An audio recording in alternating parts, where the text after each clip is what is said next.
Amigos, una de las industrias más dinámicas en el mundo, y en México no es la excepción, es la publicidad. Aquí en México se estima que es un mercado valorado en alrededor de 5,000 millones de dólares, y son datos al año de 2010. Uno de los rubros pues que más que están creciendo justamente es el de la publicidad, y en torno a la publicidad se crea hace pues ya 17 años el Consejo Nacional de Autorregulación y Ética Publicitaria, la CONAR o el CONAR. Esta noche tengo el gusto de que me acompañe su presidente, Mauricio Soriano. Bienvenido, Mauricio, muy buenas noches, ¿cómo estás? Muchas gracias por la invitación, muy bien, muchas gracias, muy contentos. Oye, pues parece que fue ayer cuando surgió el CONAR, pero ya son 17 años de venir abriendo brecha, de venir creando pues una estructura, una plataforma de relación entre anunciantes, entre medios de comunicación y entre los mismos consumidores y los dueños de los productos de consumo. ¿Cómo ha sido ese tránsito en estos pues 17 años de vida? Pues fíjate que ha sido muy interesante, ha sido un proceso de consolidación, ha sido un proceso de una buena idea que se fue cristalizando poco a poco en el mayor beneficio de los anunciantes, también por supuesto de las agencias de publicidad y de los medios, pero sobre todo del público consumidor. Nosotros pensamos en CONAR que la mejor publicidad es la publicidad responsable. Nosotros tenemos una responsabilidad enorme, los anunciantes que formamos el CONAR y el CONAR como asociación, una responsabilidad enorme frente al consumidor. Tenemos que lograr que a través de nuestra propia autorregulación nosotros podamos tener siempre mejor publicidad en beneficio, repito, del gran público consumidor.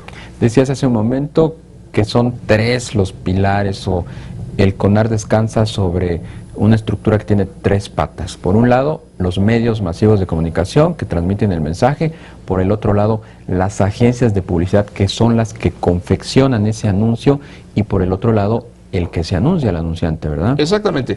La idea aquí es que esté toda la cadena de valor del proceso de comunicación comercial o publicidad, de tal forma que si al anunciante se le barre un poquito y lleva una idea un poquito atrevida, una cuestión que pudiera ser violatoria de nuestro código de ética, la agencia de publicidad sea el otro filtro. Y si al final los dos se equivocaron, se confundieron o no entendieron alguna parte de nuestro código de ética, entonces el medio de comunicación, que también es parte del CONAR, puede decir: señores, yo eso no lo transmito, modifíquenlo, porque pudiéramos estar en transgresión de uno de los principios del código de ética de CONAR. ¿En qué ámbitos es donde se percibe más puntualmente el tema de la autorregulación y la ética publicitaria? Hemos visto, por ejemplo, esfuerzos por mejorar y hacer más profesional la publicidad dirigida a niños. Hemos visto un esfuerzo de industria y gobierno por mejorar, por ejemplo, la información y el etiquetado del contenido de los productos de consumo. Hemos visto, por otro lado, pues también esfuerzos a fin de que esa transmisión del mensaje se haga en los medios pues más profesionales. Lo dijiste muy bien. El tema, por ejemplo, de publicidad infantil es uno de los temas donde más se ha visto recientemente el esfuerzo autorregulatorio.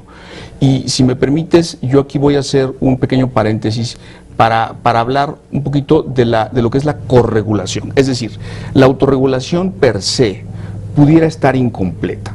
Nosotros en el CONAR jamás podemos dejar de lado el tema de la heterorregulación. Es decir, cuando un tercero, llámese regulador o gobierno, viene y aplica la ley.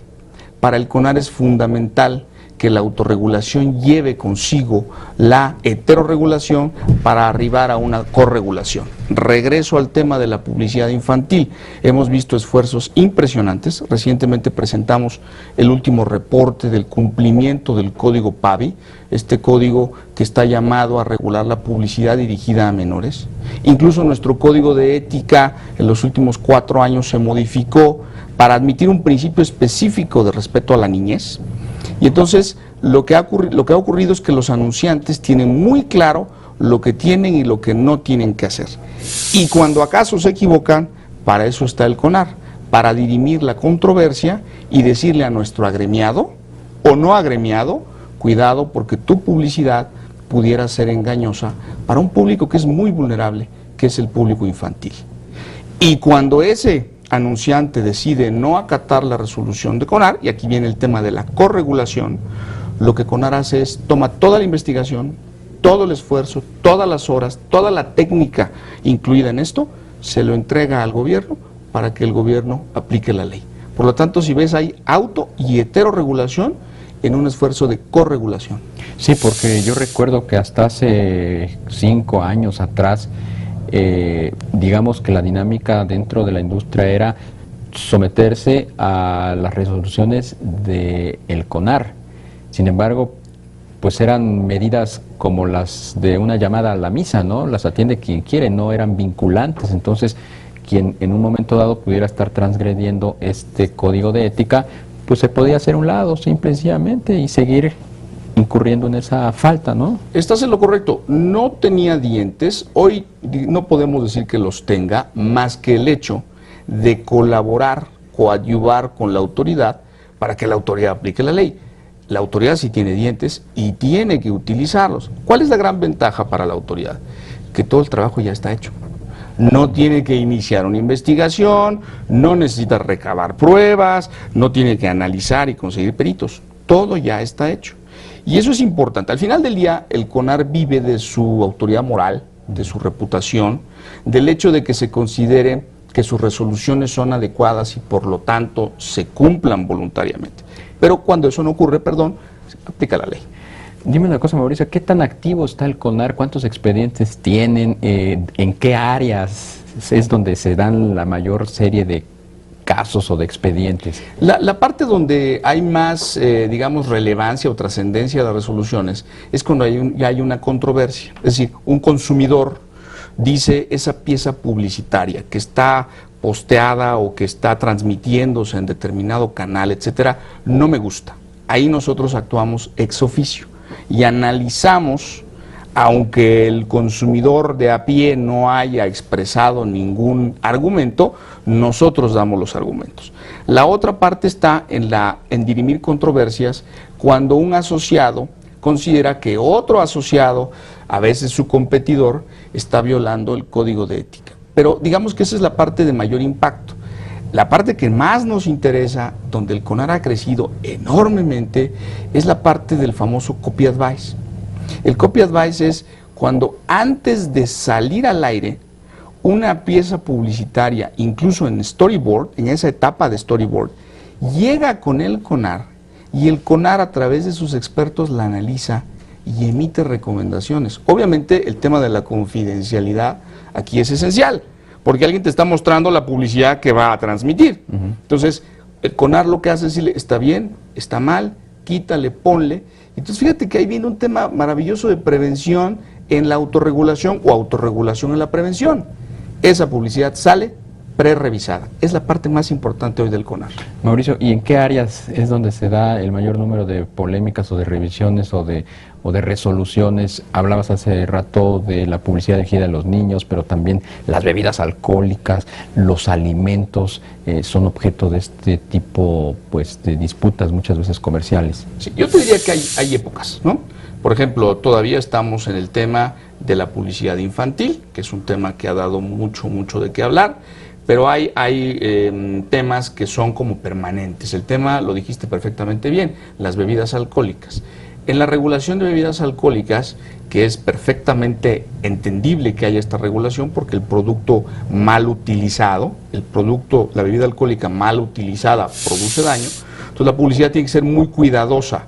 Y hay mucha subjetividad en términos de lo que el actor está tratando de decir en el comercial, etcétera. Ahí es donde se suscitan muchas controversias, repito, tienen que ver con subjetividad, pero al final del día, si el CONAR decide, pensando siempre en el gran público consumidor, en la protección y el desarrollo del gran público consumidor, las decisiones nunca serán equivocadas.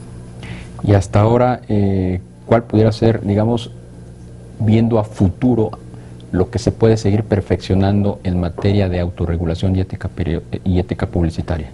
Mira, nosotros estamos buscando para el CONAR que sea autorizado como tercero autorizado, valga la redundancia. Hay una figura dentro de la ley, de nuestra ley administrativa, por virtud de la cual un organismo privado puede ser coadyuvante formal del gobierno.